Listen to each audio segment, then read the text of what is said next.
شیر شاہ سوری کا شمار برصغیر پاک و ہند کے قابل بہترین حکمرانوں میں ہوتا ہے اور وہ 1540 میں ہمایوں کو برصغیر سے نکالنے کے بعد مغلوں کے تخت و تاج کا وارث بنا۔ شیر شاہ کا اصل نام فرید خان تھا اور اس کا باپ حسن سور بہار کا ایک معمولی جگیردار تھا۔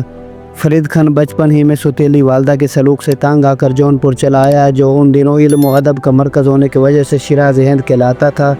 فرید نے جونپور میں ابتدائی تعلیم حاصل کی اور اس زمانے کے مروجہ نصاب کی کتابیں گلستان بوستان سکندر نامہ پڑھی۔ افغانوں میں چنانچہ علم و تعلیم کا زیادہ رواج نہ تھا، اس لیے فرید کا نصاب کی یہ ابتدائی کتابیں پڑھ لینا بھی بہت بڑی بات تھی۔ فرید بچپن سے بڑا ذہین محنتی دور اندیش واقعہ ہوا تھا۔ جونپور میں قیام کے دوران میں اس کی لیاقت اور ذہانت کا شعرہ وہاں کے حاکم جمال خان تک پہنچا۔ جب اس سے معلوم ہوا کہ فرید خان اپنے باپ سے ناراض ہو کر باہر آیا ہے تو اس نے باپ اور بیٹے میں صلح کرا دی۔ فرید کے باپ نے اسے اپنی جگیر کا منتظم مقرر کیا اور اس کی محنت اور قابلیت کی وجہ سے جگیر کی آمدنی میں خاطر خواہ اضافہ ہوا۔ فرید کی کامیابی پر اس کی سوتیلی ماں کے دل میں حسد پیدا ہوا اور اس نے فرید کو تانگ کرنا شروع کیا۔ فرید ایک بار پھر سوتیلی ماں کے سلوک سے تانگ آ کر گھر سے نکلا اور آگرے پہنچ کر دولت خان لودھی کے دربار میں پہنچا۔ حسن سور کے بعد سلطان نے اس کی جگیر فرید کے نام منتقل کر دی۔ فرید ملازمت چھوڑ کر سسرام چلا گیا۔ کچھ عرصہ بعد سوتیلے بھائی سے فرید کا جھگڑا ہوا تو فرید نے تنگ آ کر بہار کے گورنر بہار خان لوہانی کی ملازمت اختیار کر لی۔ ایک دن جب وہ گورنر کے ساتھ شکار کھیل رہا تھا تو فرید نے ایک ہی وار سے شیر قتل کر کے شیر خان کا خطاب پایا۔ افغان عمرہ اور لوہائی سرداروں کو شیر خان کا عروج ایک آنکھ نہ پایا اور انہوں نے اس کے خلاف حاکم بہار کو بھڑکانا شروع کر دیا۔ شیر خان بہار سے آگرے چلایا اور اس نے بابر کی ملازمت اختیار کر لی۔ بابر نے جب بہار میں افغانوں کے خلاف فوجی کارروائی کی تو شیر خان نے اس کی بڑی مدد کی۔ بابر نے خوش ہو کر 1528 میں اس کی جگیر اسے واپس کر دی۔ چندیری کی مہم میں شیر خان نے بابر کا ساتھ دیا اور اس مہم میں اس نے بڑے مار کے سر انجام دیے۔ بابر کی مردم شناس نظروں نے اس کی پیشانی میں جوہر قابل دیکھ کر اسے اپنے وزیر سے کہا کہ اس پر کڑی نظر رکھے، وہ چلاک آدمی ہے اور اس کی پیشانی میں بادشاہت کی علامت نظر آتی ہے۔ شیر خان 1 سال تک مغلوں سے وابستہ رہا اور اس دوران اس نے ان کے انتظام سلطنت کی نظم و ضبط کا گہرا مطالعہ کیا اور اس کے ساتھ ہی اس کی خامیوں کو بھی ذہن نشین کر لیا۔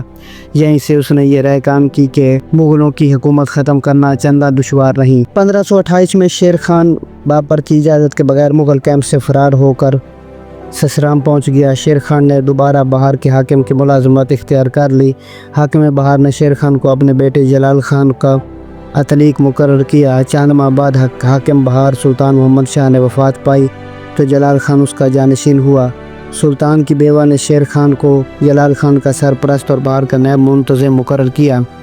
شیر خان نے بڑی قابلیت کے ساتھ بہار کا نظم و نسق بہتر بنایا اور وہاں مفید اصلاحات نافذ کی۔ شیر خان نے اپنے قبیلے کے لوگوں کو ملک کے دوسرے حصوں سے ہی بلا کر بہار میں آباد کیا، یوں اپنی پوزیشن کافی مضبوط کر لی۔ جلال خان کی والدہ کی وفات کے بعد شیر خان بہار کے سیاہ و سفید کا مالک بن گیا۔ 1530 میں شیر خان نے چنار کے سابق حاکم تاج خان کے مالدار بیوہ سے شادی کر لی اور شادی سے بے شمار دولت اور زر و جوہر کے اس کے ہاتھ لگے۔ ہمایوں کے ہاتھ محمود لودھی۔ ہمایوں کے ہاتھوں محمود لودھی کی شکست کے بعد شیر خان افغانوں کا لیڈر بن گیا اور جن دنوں ہمایوں بہادر شاہ کے خلاف مصروف پیکار تھا، شیر خان نے بہار پر قبضہ کر لیا اور بنگال کے حاکم سے خراج وصول کیا۔ ہمایوں کو شیر خان کی باغیانہ سرگرمیوں کی اطلاع ملی تو ہمایوں نے اپنے ایک سردار ہندو بیگ کو تحقیقات کے لیے بھیجا، لیکن شیر خان نے ہندو بیگ کو تحفے طیف دے کر اور چکنی چپڑی باتوں سے رام کر لیا۔ ہندو بیگ نے واپس آ کر ہمایوں کو یقین دلایا کہ شیر خان بدستور اس کا وفادار ہے اور وہ کسی قسم کا برا ارادہ نہیں رکھتا۔ ہندو بیگ کی واپسی کے بعد شیر خان نے بنگال پر قبضہ کر لیا۔ ہمایوں کو اس کی اطلاع ملی تو اس نے فوراً بہار اور بنگال پر حملہ کر دیا اور بنگال کے دارالحکومت گوڑ پر قبضہ کر لیا۔ اسی اثنا میں برسات شروع ہو گئی اور شیر خان نے ہمایوں کی رسد کاٹ دی۔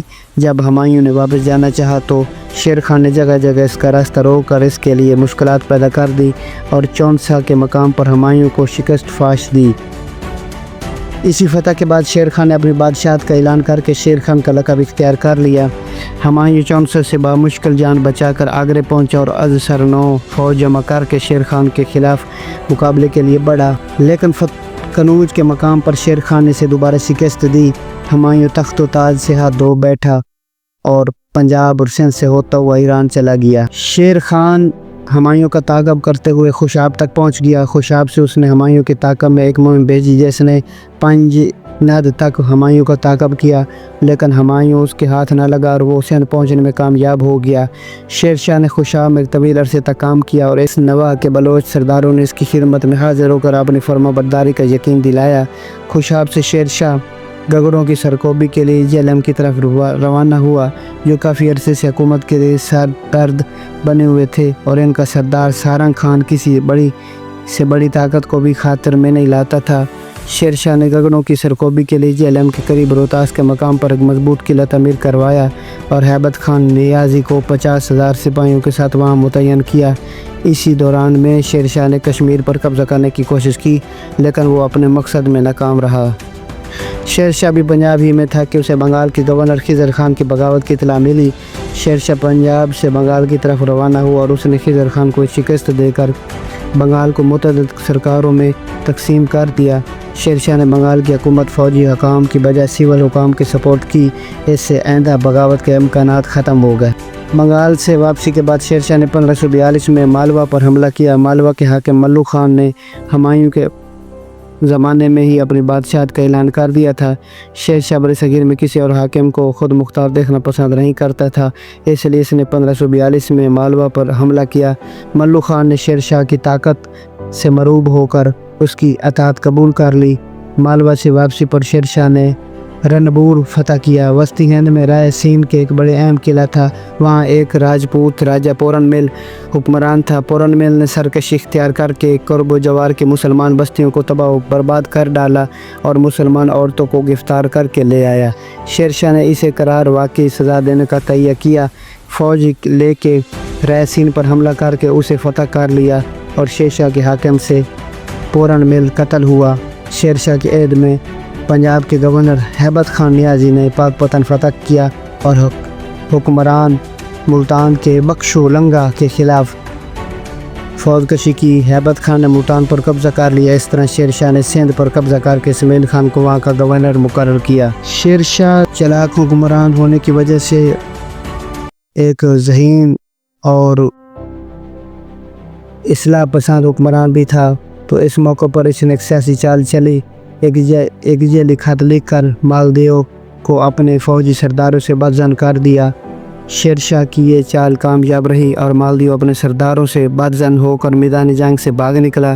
مالدیو کے میدان جنگ سے فرار کے بعد راجپوت سرداروں نے بڑی بے جگری کے ساتھ شیر شاہ کا مقابلہ کیا۔ اس لڑائی میں شیر شاہ کو فتح ہوئی، لیکن اسے بہت زیادہ نقصان اٹھانا پڑا۔ مارواڑ کی فتح کے بعد شیر شاہ نے ناگور، میواڑ، اجمیر اور جودھ پور پر بھی قبضہ کر لیا۔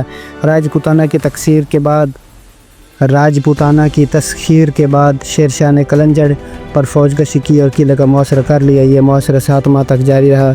22 مئی 1545 کو شیر شاہ نے پوری قوت کے ساتھ قلعے پر حملہ کیا اور قلعے کی دیواروں پر آتش سے گولے پھینکنے کا حکم دیا۔ اتفاق سے گولہ قلعے کی دیوار سے ٹکرا کر بارود کے ذخیرے پر گرا، جس سے تمام بارود بھڑک اٹھا اور شیر شاہ اس حادثے میں بری طرح جھلس گئے۔ شام کے وقت جب اس کے سپاہی فاتحانہ انداز میں قلعے کے اندر داخل ہو رہے تھے، وہ اپنی زندگی کے آخری سانس لے رہا تھا۔ شیر شاہ کی میت اس کی وصیت کے مطابق سسرام لے جائی گئی، جہاں اس نے اپنی زندگی ہی میں اپنے لیے ایک عالیشان مقبرہ تعمیر کروا لیا تھا۔